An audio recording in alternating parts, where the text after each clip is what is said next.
Disclaimer, এই video থেকে বাচ্চারা দূরে থাকুন।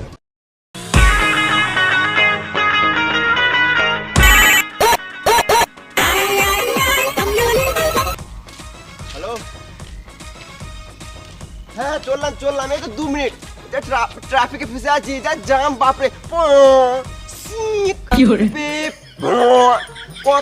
দেখলো বিশাল জাম। হ্যাঁ 2 মিনিট চললাম, এদের লরি দাঁড়িয়ে, সামনে লরি দাঁড়িয়ে আছে, লরি সরো কাকা সরো, চলে দাও।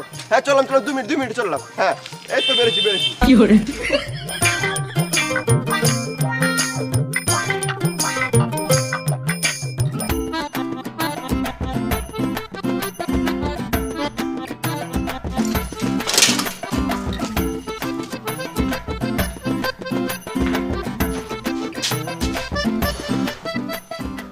এখনো মিস্ত্রি আসে নাই, দুটো রিলস বানিয়ে